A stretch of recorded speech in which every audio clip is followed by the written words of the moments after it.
antonyms. Good innovation.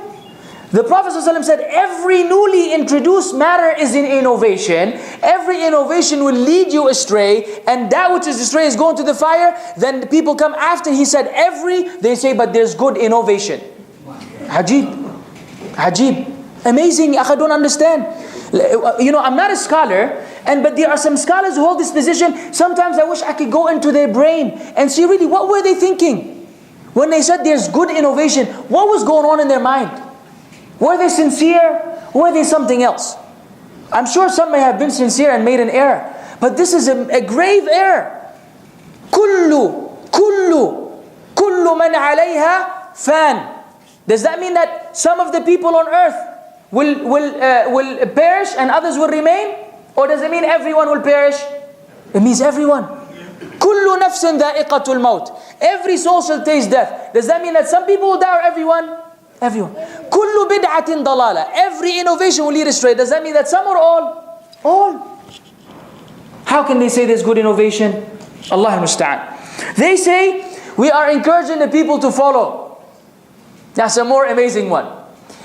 They want to encourage the people to follow the Prophet ﷺ by innovating. That's like me telling you, okay, we will be having a lecture about the prohibition of cheating. Okay? And then in the lecture, I teach you how to cheat. Say, brother, what is this? Say, if you want to cheat, you get a ruler. I'm not going to tell you. Some of the kids will like the idea. But the point being, is it possible that I tell you, cheating is haram? And then you see me cheating, I teach you cheating, you say, what is this? People come follow the sunnah when? On an innovated festival. Ya akhi, begin by following the sunnah, then you will not even have the festival. Don't try to teach me how to follow when you yourself are not following. Amazing contradiction.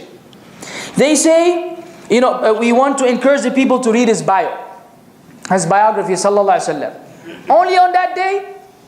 Now, on that day it clicked in your brain that you should read the biography, that you teach the people the seerah, on a day the only day which you're supposed to avoid it, in fact, is that day.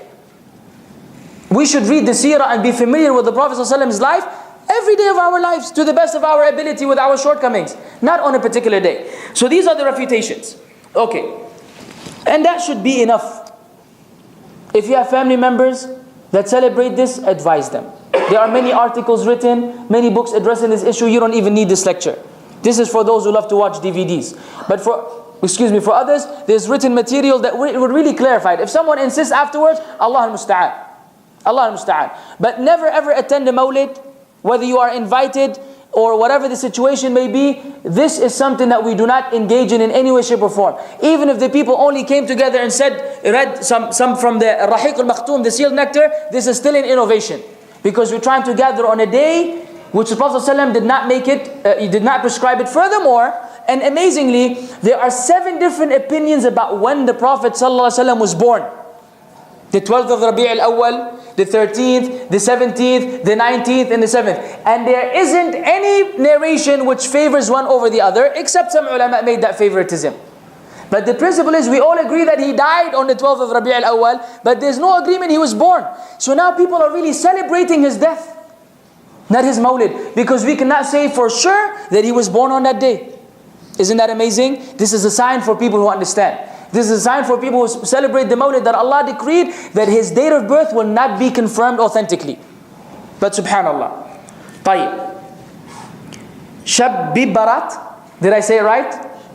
Malish, I don't speak Urdu or Farsi. I tried to find the origin of these words, and I got more confused. Maybe Farsi with some Hindi, some Urdu, some Armenian. I don't know how many languages are involved. But whatever it is, it's the half of Sha'ban. The middle of Sha'ban. No authentic narration whatsoever. Not even one authentic narration that alludes to the fact that you should be fasting the day of Sha'ban or Qiyam or doing Qiyam in the night of Sha'ban. Nothing. And every narration that is out there, including one where the Prophet ﷺ said to Ali, if you pray 100 rak'at and you recite in each rak'ah Surah Al-Fatiha and Surah Al-Ikhlas 10 times, then Allah will meet all your needs. Can you imagine how long this will take? 100 rak'at in each rak'ah for Fatiha and Ikhlas 10 times. Ya Shaykh, You know, Ramadan will come and you still celebrating the 15th of Sha'ban. Brother, I haven't finished yet. Brother, go to sleep, man. What are you doing? We don't have. You want to celebrate this day? Anyone? I challenge you to bring an authentic narration. One authentic narration. If you're unable to do it, leave it alone. Very popular among some countries or more than others, it doesn't matter. We are all expected to follow the Qur'an and the Sunnah, not culture and country and traditions. No 15th of Sha'ban anymore, no Shabbi Barat. And the brother told me Barat is from Bara, which is innocence. It's the night of innocence or the night of being freed from Jahannam. If you continue to do it, it may backfire. Okay? I'm telling it to you clearly. If you insist on innovating in the deen of Allah, that you try to save yourself from Jahannam may backfire. This day may send you to Jahannam. So leave it alone. Fine. Ruling on greetings. Now we said all these are haram, haram, haram, haram, haram, haram, haram. Someone comes to you and says, Eid Sa'id. During your Eid, here's what the non-Muslims do. They're tricky. They come on Eid and they greet you with our Eid. Huh? Why? So when their time comes around, they can get something back from you. It's like 1 for 1. I greet you, you better greet me back. This happened to me. So when they greeted me, I said, whatever. It was their time, Christmas time. And obviously I said absolutely nothing. When they became frustrated with me, they initiated the greeting and I again said nothing in return. And of course that wasn't the greatest experience of my life.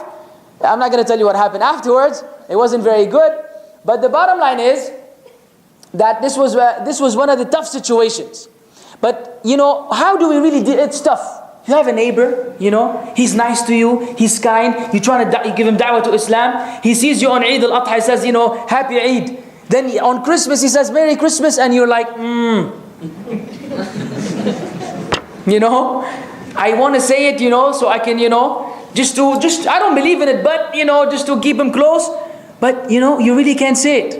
Now, how do you explain this to someone? One of the du'at, may Allah reward him with goodness. One of the du'at gave the most amazing analogy in the world. It continues to amaze me till the moment, and I will share it with you. How do you convince the Muslims that you should not say Merry Christmas or Happy New Year's or Happy Valentine's or Happy Mother's Day or any of these and feel confident? Feel confident. Here's how he looked at it. He said, look, man. Okay, how do I put this in the right words? I want to make it, I want to summarize. Okay, imagine a Satan worshipper came to you on the day where it's Satan's day, and he said to you, Happy Satan's Day. Okay? Eid Shaitan, Sa'id. Any Muslim who has a grain of Iman, can you say to him, Happy Satan's Day to you? Yes or no? Can you? We all agree? Can you find a way in your heart to say Happy Satan? A'udhu billah. You're afraid if you say this, Allah will curse you on the spot. Maybe the earth will swallow you. Can you dare to say Allah's enemy, the enemy of Islam, the one who wants to take you to Jahannam, you wish him a happy day? Unbelievable. If you can't say that, then look, here's what the da'iyah said. He said, listen, Christmas, New Year's, Valentine's, ila akhirih, are they from Allah? If they're not from Allah, who are they from? From Shaitan. So it's the same thing. So now if they're from